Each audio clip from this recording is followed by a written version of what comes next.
Sorry, थोडासा राहतो आपला, एक एक पेज आल्यानंतर एक एक फोन येत आहेत. ठीक आहे, बघा थोडासाच राहिला धडा, शिकून टाके आपण, कारण मग परत परत मग ते तुमचे धडे भरपूर आहेत.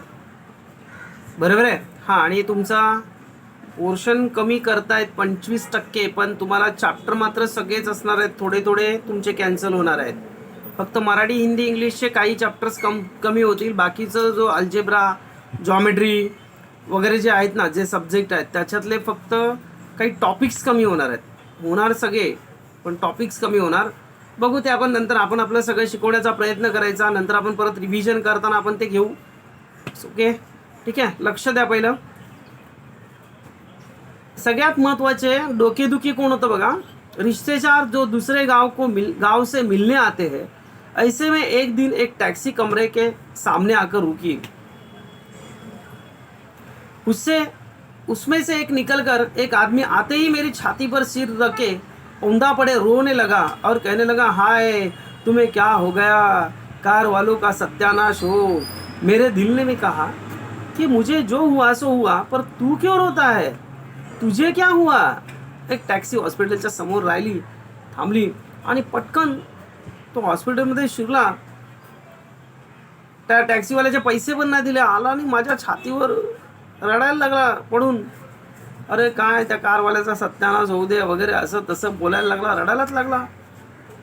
आणि माझ्या बायकोनी समजलं की आमचाच कोणीतरी रिश्तेदार आहे, म्हणून टॅक्सीवाल्याचे पैसे पण दिले. खरं तर तो त्याचा रिश्तेदारच नव्हता. मैंने दिल से कहा, अरे तू क्यों रोता है. वह थोड़ी देर मैं छाती से मुंह गड़ाता रोता रहा. थोडा वेळ माझ्या छातीवर रगडून रगडून पूर्ण माझी छाती ओली करून टाकली त्यांनी, रडून रडून. फिर रोना कुछ कम हुआ, उसने मेरी छाती से गर्दन हटाई. जब मुझे आंख मिलाई, माझ्या डोळ्यात डोळे घातल्याने बघितलं, तेव्हा बोला, अरे एकदम चुप हो गया. फिर दिल से हंसते हुए बोला, माफ करना, मैं गलत कमरे में आया. आजकल लोग ठीक से बातें बताते भी नहीं है. गुप्ता जी का कमरा शायद बगल में है. म्हणजे तो गुप्ताला भेटायला आलेला चुकून माझ्या इथे आला, माझी छाती ओली करून गेला डोळे रडून रडून. आणि सगळ्यात जास्त मला माझ्या बायकोचा राग आला. अच्छा भाई माफ करना, हंसला आणि गेला निघून. कहकर वो चला गया. अब वही रोने की आवाज़ मुझे पड़ोस के कमरे में आने लगी. मुझे उस आदमी से अधिक गुस्सा अपनी पत्नी पर आया, क्योंकि इस प्रकार रोता देख पत्नी ने उसे मेरे रिश्तेदार समझकर टैक्सी वाले को पैसा दे दिया था. हमदर्दी जताने वाले में लोग जरूर आएंगे, जिनकी हम सूरत भी नहीं देखना चाहते. ज्याला आपण असं वाटतं की अरे बाबा आपण टाळतो अशा माणसांना, अशी लोक पण आपल्याला भेटायला येतात. हमारे शहर में कवी लोकांना बरीच लोक टाळतात, कारण बघावं तेव्हा ते उभे राहून आपल्याला कविताच सांगत राहतात. अशा लोकांना जहाँ होते कवी वहाँ हम नहीं, अशा प्रकारची अवस्था होते. आपल्या कविताच सांगायला लागतात. त्यांना मुलं, कॉलेजची मुलं त्यांना गिराईक पण बनवतात. ए चल बाबा तुझी कविता, त्याची टिंगल टवाळी करतात. पण इथे मात्र तसं नव्हतं. लेखकाचा एक कवी मित्र त्याला बघायला आला, ज्याला लेखक नेहमी टाळायचा. लपकानंद, उनकी बेतुक कविताओं से सारा शहर परेशान है. मैं अक्सर उन्हें दूर से देखते ही भाग खड़ा होता हूँ. जानता हूँ जब भी दिल मिलने 10-20 कविता खिलाए बिना नहीं छोड़ते, पिलाए बिना नहीं छोड़ेंगे. एक दिन बगल में झोला दबाए आ पहुँचे. आते ही कहने लगे, मैं तो पिछले 4-5 दिनों से कवि सम्मेलनों में अति व्यस्त था. सच कहता हूँ कसम से, मैं आपके बारे में ही सोचता रहा. रात भर मुझे नींद नहीं आई. हाँ, और हाँ, रात को इसी संदर्भ में नींद नहीं आई, इसकी वजह से मैंने आपके ऊपर एक कविता लिखी. यह कहकर झोले में से डायरी निकाली और मुझे कविताएं सुनाने लगा. असम की एक राजधानी है शिलोंग. मेरे दोस्त की टूटी हुई टांग, मोटार वाले तेरे ही साइड थी रॉन्ग.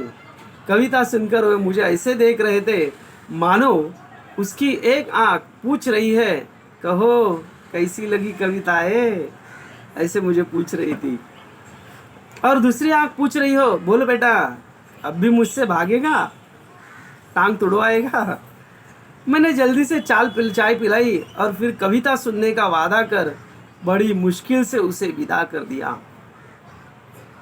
अब मैं रोज ईश्वर से प्रार्थना करता हूँ कि हे ईश्वर, अगर मुझे मेरी दूसरी टांग भी तोड़नी हो तो जरूर तोड़, मगर कृपा करके ऐसी जगह तोड़ना जहाँ मेरा कोई भी परिचित न हो, क्योंकि बड़े बेदर्द होते हैं ये हमदर्दी जताने वाले. अशा प्रकारे कवीला टांग तुटली असा हॉस्पिटलमध्ये बरंचसं परेशान करून लोकांनी जाम त्रास दिला होता. या त्रास दिलेल्याचा इफेक्ट मात्र कवीवरती बऱ्याच मोठ्या प्रमाणावरती झालेला होता. इथे तुमचा हा धडा झालाय. 3 व्हिडिओ झाले याचे, ठीक आहे, असू दे, छोटे छोटे झालेत, बघा, ठीक आहे. नेक्स्ट टाइम आपण पुढला धडा घेऊया. पुढली मला वाटतं कविता असेल. मन नाही, धडा आहे, हो, थोडी कविता आहे छोटीशी, त्याच्याबरोबर एक छोटासा धडा आहे तो पण घेऊया, त्याचा पण अर्धा भाग घेऊया, म्हणजे आपला थोडासा पोर्शन लवकर लवकर त्याचा संपेल, कारण तुमचं मराठी पण घेतो ना आपण त्याच्याबरोबरच. ठीक आहे, धन्यवाद, थँक्यू.